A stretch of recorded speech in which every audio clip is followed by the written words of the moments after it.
Patty and others for organizing that. And I also want to thank the Chinese and the Korean congregation for joining together so that we can have this special evening. And I'm going to lead some singing with Jeanette, our pianist for tonight. So I'll open in a word of prayer and then we'll start. And if you're at the doors, just kind of, let people know we're starting inside. Dear God, we thank you that Jesus has come and that you are here with us, Emmanuel, and that you are for us, for all of us, regardless of the skin color, regardless of our language, regardless of our age or gender, that you love us and you are here for us. And may we celebrate you, Lord Jesus, and may we see you better through each other's eyes. May we see you more clearly and love you more dearly. In Jesus' name we pray. Amen. So we'll sing the first Christmas hymn, Come Thou Long Expected Jesus.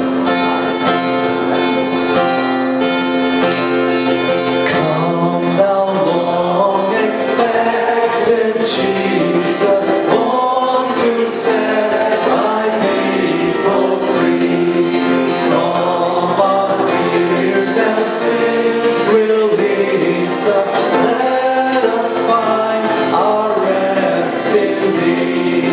Israel's strength and consolation, hope of all the earth thou art, dear desire of every nation, joy of every longing heart. Born thy people to deliver, born a child and yet a king, born to reign in us forever. Now thy gracious kingdom reign, by thine own eternal Spirit, ruling all our hearts alone, by thine all-sufficient merit, raise us to thy glorious throne. The next song that we're going to sing is called the Huron Christmas Carol. It's probably, is it the only kind of original Canadian Christmas carol? But it is a traditional, well, it was written by a French priest in the 16th century and contextualized for the Huron people. I believe that the Huron tribe is pretty much no more. But he wrote it and he used their imagery from their culture, the First Nations, and kind of told the story of Jesus through that. And sadly, he and others, along with the Hurons, were killed by another tribal group. So that's kind of the story.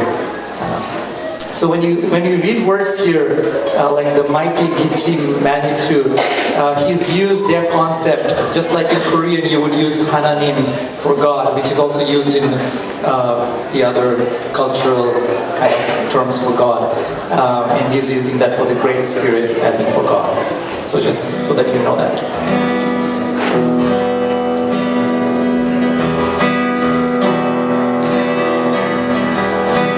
In the moon of winter time, when all the birds had fled, that mighty Itsy-Bitsy Manitou sent angel choirs instead. Before their light the stars grew dim, and wandering wonders melody. Jesus, your King is born. Jesus is born.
Seongan Korean church come out and sing for us.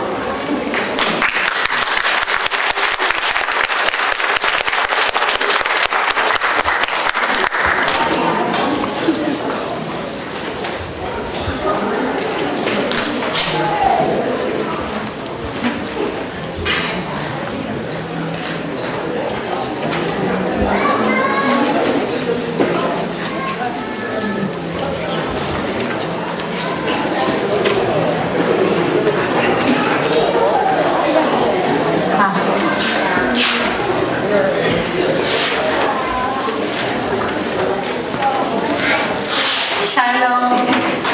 Good evening. We are Huron Church family. Nice to meet you guys tonight. I'd like to introduce the Christmas tradition in Korea to you. In Korean churches, Christmas events generally happen either on Christmas Eve or 1 week before Christmas Day, and participants of all ages from preschoolers to grandparents join in. The smaller children participate by singing songs, which they also act out with playful gestures. The school-age children also sing, but they often will put on a play and sing carols and sometimes dance. The main topic in all these activities is, of course, the Savior's birth. The grown-ups supervise the kids, but they also, depending on the church, may have their own carol contest or talent shows. The traditions of caroling has been slowly disappearing, but in some years, university students will visit church staff members between midnight and 2 a.m. singing Christmas carols in front of their houses to celebrate the birth of Jesus. Sometimes staff members come out and give them a small gift of money for their efforts. The tradition is slowly disappearing, mostly because some non-Christian neighbors regard it as a nuisance disturbing their sleep. Christmas Day is a national holiday in Korea, but not necessarily a major holiday as it is in Canada. In Korea, the big winter holidays when all family members gather together and share a meal are the Asian New Year's holiday and full moon festival days in October rather than Christmas Day. On Christmas Day, most churches will have special Christmas services so that all the members can join together to celebrate the birth of Jesus. There are lots of medium-sized to mega-sized churches in Korea, and the big church choirs often sing Handel's Messiah, or they will play a Christmas cantata to celebrate the birth of Jesus. About 3 weeks before Christmas Day, Korean churches are decorated with Christmas trees, fancy ornaments, and lights to make a bright Christmas atmosphere. As well, some churches will collect gifts from parents in advance, and on Christmas Eve, young adult church members dress up in Santa Claus costumes and visit the kids' homes and hand out the gifts. While some might feel this distorts the true meanings of the Christmas, others enjoy it as just a fun event.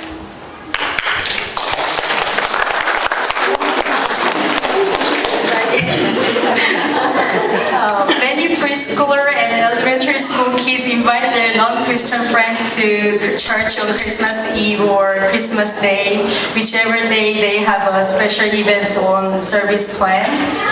If they come, they will receive candy, chocolates, and gifts from the church. Alas, many kids only come to church over Christmas for these gifts rather than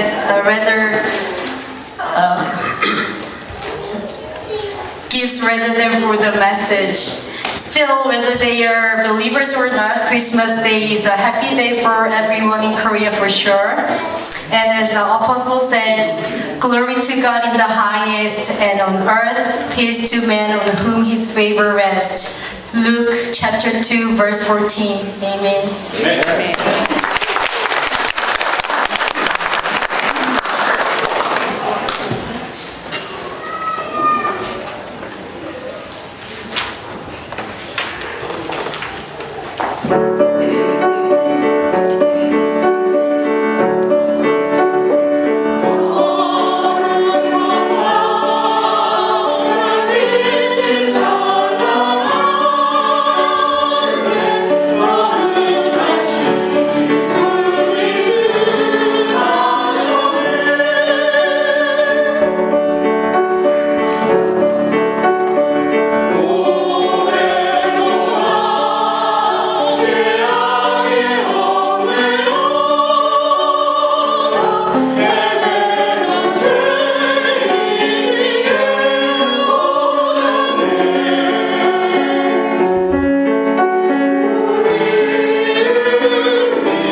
Any more? There's got to be more kids. I don't want to start till they all get here. Malika? Where's Malika? Where's... They were right there in front of me. You snuck in and I wasn't looking. Any more kids to come? Or people that feel like kids? Come on. While they're getting organized, I'm going to take their picture because they joined me. Let's see. Everybody smile this way, all the kids, in case there's some more coming. We'll get you guys that are here already. Ready? Everybody say cheese. Cheese. Oh, good. Okay. Let's get our story started. I'm going to tell you about the Itsy-Bitsy Christmas. You're never too little for his love. So, who is Itsy and Bitsy? They're little mice. Do you want to sit here? Come on, Josiah. Come close. Come here. You can come by Noah. There you go. Okay, here we go. Itsy took his sister's hand and they scampered to the top of the city. Whoops. Did we miss a page? I missed the starting page. Look at that. I was so excited. Let's get the starting page. Look at this big wheel. It's about to trample them and they got to get out of the way. Bitsy, watch out. Itsy grabbed his little sister's hand and the tail and pulled her back just in time. The two big wagon wheels passed and splashed them with mud. Be careful, Bitsy. You don't want to get run over. Bitsy jumped back and gulped. Her big eyes grew wider. I've never seen Bethlehem so busy. She exclaimed, there's people everywhere. Wagons rolling, cows mooing, donkeys pulling, and camels. Do you know that camels spit, Itsy said? Ooh. And she stepped away from the camel that was closest to her. Yeah, what's going on, Itsy? Follow me and I'll show you, said the older mouse. And so he took his sister's hand and they scampered up to the top of the city wall. It's time to count all the people. Everyone has to go get to their hometown and sign the big book. Bitsy, look around. This is a big day for Bethlehem. Big day indeed, said a deep voice behind them. You can't see? I'll try to hold it back. And so there was a big, deep voice behind him. And who is it? It was a donkey talking to them. The mice were on the wall, so they could look the donkey right in the face. Whoa, you're big, says Itsy. I've never seen inside the nose of a donkey before. Peering up the nostril. Ooh, Bitsy says. Who are you? They asked the donkey. I'm Daniel. Daniel from a faraway town. Are you here to get counted? No, he said very slowly. I'm here because of the king. Oh, what? But haven't you heard? The king is coming to Bethlehem. But Bethlehem is an itsy-bitsy town, Itsy explained. Why would a king come to Bethlehem? This king is special. He comes for everyone. Now we got the kids. I'm going to have to take another picture when we're done. This king is special. He comes for everyone, big and small. Like us, Itsy said? Yes, just like you, said Daniel the donkey. Bitsy turned. Her whiskers were now bouncing. Itsy, we need to tell our friends. Yes, Itsy agreed. They will. They're going to want to know that the king has come. So, the mice dashed between the feet and the hoofs and the rolling wagons and the wheels, and they dashed until they got back to the stable. They scurried under the gate and up on the stable post so they could be high and talk to everyone.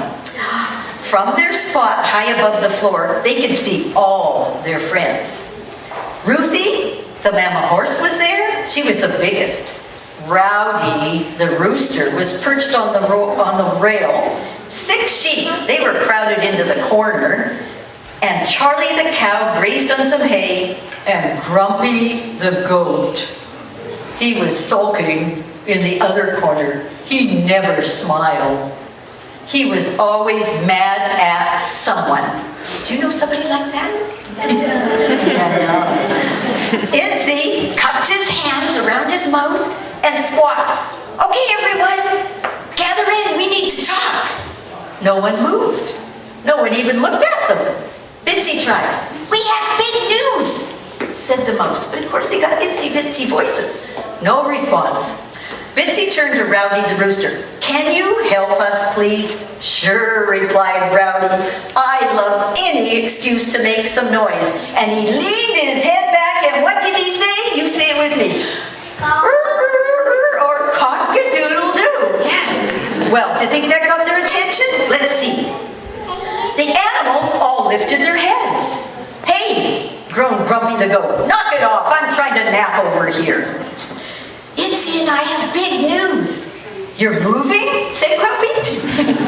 "Grumpy, be nice," said Ruthie the mama horse. "Itsy and Bitsy, tell us, what's your big news?"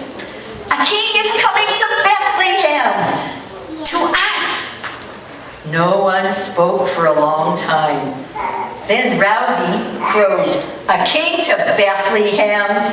That will never happen." The others snorted and bad and neighed and mooed in agreement. No king's coming to Bethlehem. "Kings come to important places," offered the sheep. "And to important people," agreed Grumpy. "Not to places like Bethlehem or mice like you." Itsy and Bitsy, Ruthie the mama horse, spoke up. "I'm afraid this place is too common for a king. No king would care about us." Itsy looked at Bitsy. "Well, Bitsy and we're going to go find this king. Good luck with that," chuckled Grumpy. Okay, there comes Mom. "To see the king, to see the king, to see the king." Bitsy zipped down the post and onto the street, but then she stopped. "Itsy, where are we going to look?" Itsy paused for a moment, placing his finger under his chin. "Let's go where important people are. That's where the king would be. Let's go to the city gate. That's where all the important people meet." So off they went. The leaders of the town sat at the city gate making big decisions. Bitsy spotted a wise owl sitting on the top of the gate. "Mr. Owl," she shouted, "we hear that a king is coming to Bethlehem. Have you seen him?" "A king in tiny little Bethlehem? You won't find a king here," said the wise owl. So the king hadn't come to the wise owl or the important people at the gate. "I know," Itsy offered. "Let me think again. Let's go where the camels live. Kings ride on camels, right?" So the two mice scampered over to the camel corral. "Mr. Camel," shouted Itsy, "we are looking for the king. Have you seen him?" "Silly mouse. I've carried some very rich people and important men in my day, but I assure you that they did not come here. Kings don't come to a common place like Bethlehem." "But we talked to the donkey and he said..." "Humph," said the donkey. "You trusted a donkey?" snickered the camel. Itsy sighed. "Where else can we go look?" "Well, let's look everywhere," said Bitsy. So the mice ran to the main street where all the busy people were rushing around. Lots of busy people, but no king. They ran to the hotel where the sleepy people were sleeping. They were resting. They looked around. Lots of sleepy people, but no king. They ran to the city market where the business people worked all day. Lots of working people, but no king. Finally, Itsy and Bitsy began to get really tired. It was getting dark. "Let's go home, Bitsy," Itsy sighed. "Everyone is right. There's no king coming. Not for us. We aren't important enough." Bitsy sort of started to object, but he figured what's the point, and he didn't. A tear formed on his cheek as they headed towards home. "I always wanted to see the king." but I guess we never will. But when the mice neared the stable, they saw Daniel the donkey, the same one who had told them about the king. Itsy and Bitsy ran through the stable fence. "We've looked all over town for the king. We couldn't find him." "Well," said the donkey in his low, slow voice, "you just did." Daniel motioned with his head to the center of the stable, where all the animals stood in a circle. The two mice scampered up the fence post again and looked. A little baby was asleep in the manger. "Who is he?" asked Itsy. "He's the king," replied Ruthie, Mama Horse. "Just like you said, a king came to Bethlehem." "His name is Jesus," explained Daniel the donkey. "God sent him to love us, help us, and save us."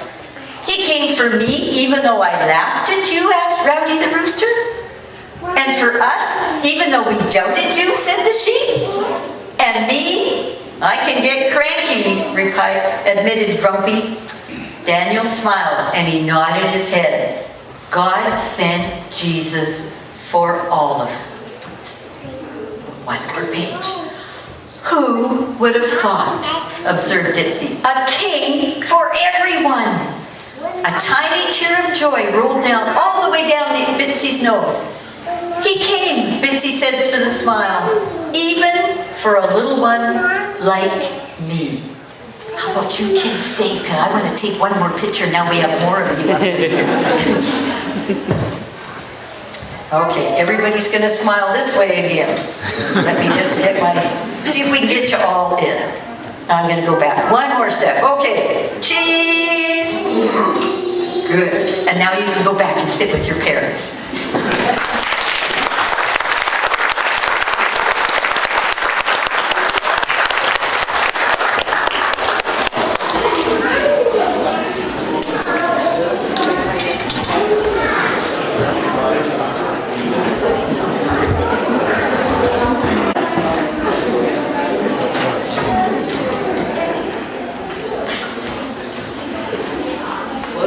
Away in a manger, and the kids can actually still stay inside, but if you're already heading out,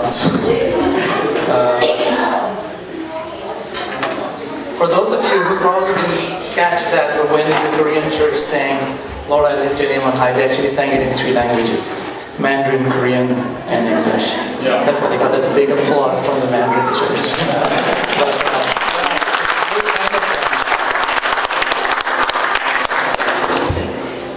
We can learn each other's languages, yeah? Let's sing "Away in a Manger." Away in a manger, away for a bed, away the Lord Jesus laid down his sweet head. The stars in the sky looked down where he lay. Asleep on the hay. The cattle are lowing, the baby please. Under the Lord Jesus will crying be raised. I love thee, Lord Jesus, look down from the sky and say my life's cradle.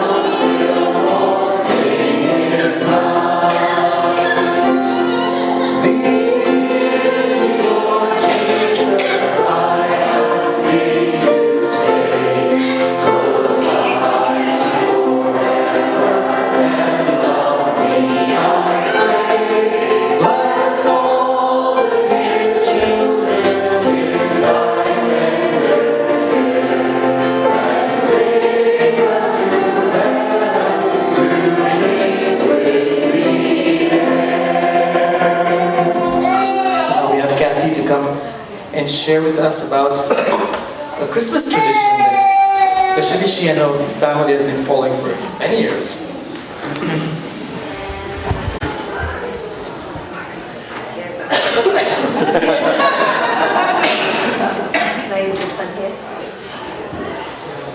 So in our house, we do have, I don't know if it's a Canadian tradition, but it's definitely a Huron family tradition, and that we celebrate during Advent. And this is called the Itsy tree. And this helps us through the month of December to tell the Christmas story that is in the Bible. Now, if we're going to tell the Christmas story that's in the Bible, where do you think this story begins? Anybody? Where does the story begin in the Bible? The Christmas story? Bethlehem? Any other suggestions? The Old Testament, exactly. And so the reason we look at the Itsy tree is because this tree takes us through the story of Christmas, starting in the book of Genesis. And we have different pictures that each day we read something and then we put it up. Like the first one, we would read all about the story of creation, about how God made us and put us there. Then we move into the story of Eden, of Adam and Eve. And so after we read it, we would, one of the children would put it up.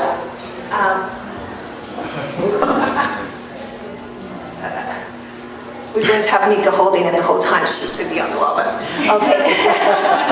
and then it would go on, and we'd talk about that and pray about that for that day. And then we go on and tell another part of the story. I won't go through all of them. There's 25 days that we go through. But I just wanted to give you, to see a little bit of what is in here. Now, at one day we would put this up. What might this be? This is a whole bunch of stars in the sky. Many, many stars. Abraham. So I'm not sure where it goes.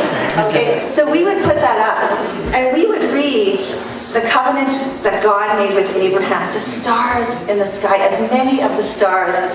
And so we'd read about this, what it represents, and what God did in the story of Abraham. And then after, at the end, it says, there are 9 generations from Noah's son Shem to Abraham.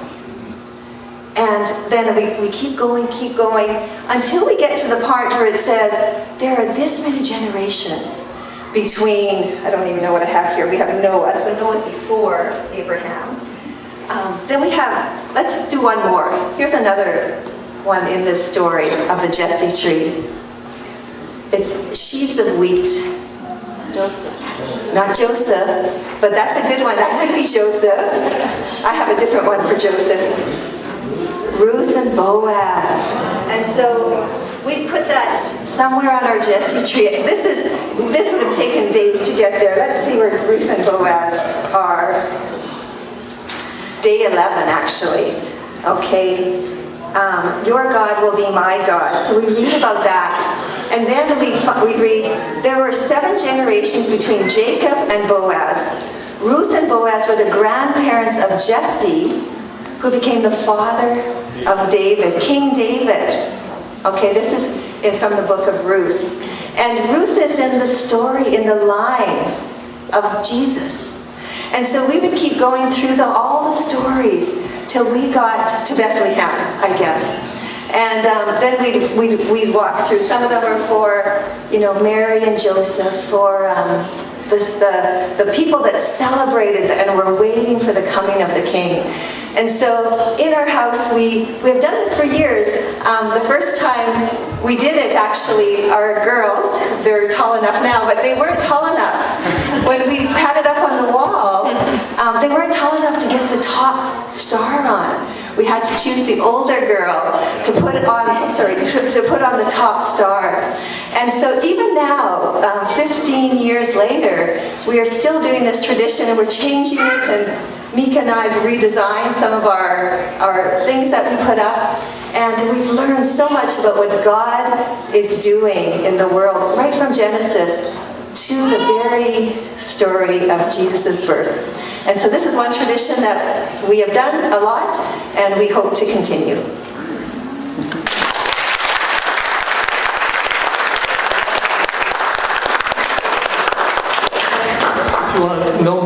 the Jesse tree. Please grab Kathy after the sing along. I think it's a good tradition. It's a good thing for our children to grow up knowing the story of the whole Bible and who Jesus is. Now, the Chinese church, the Amazing Grace Church, they will come and sing, and apparently they will be doing some dances for us too. So.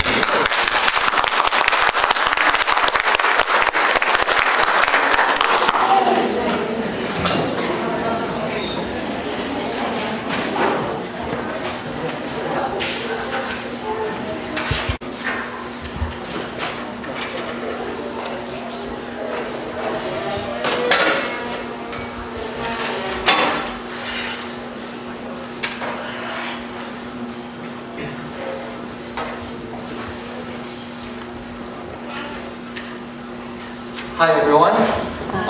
On the printout it says that our first song will be Emmanuel, but that's actually wrong. It's Joy to the World. And we welcome everyone to sing along with us. I'm sure God will enjoy that. And we will sing in Mandarin, and you are welcome to sing in English. I'm sorry to the Korean congregation because we don't have the translation. But if you can remember off the top of your head, please do join us.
thank you kids for your very, very good dance and making us so excited.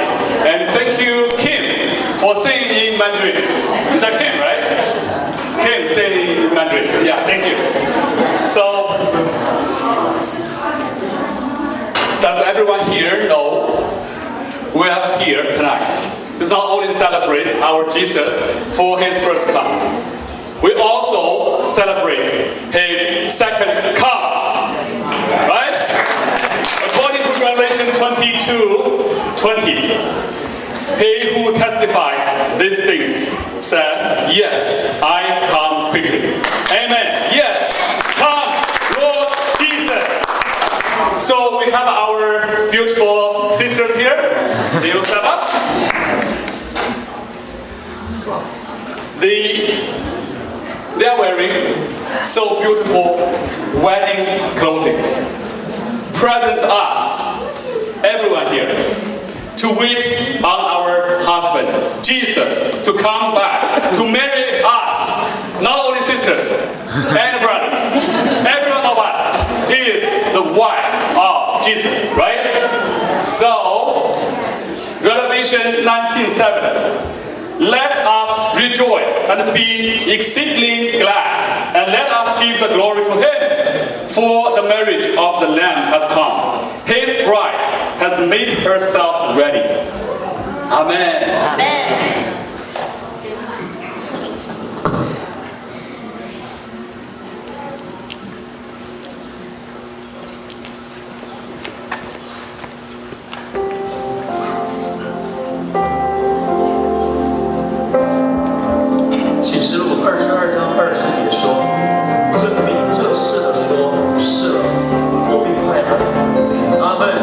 主耶稣啊，我愿你来。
Do you want to lead us? Okay,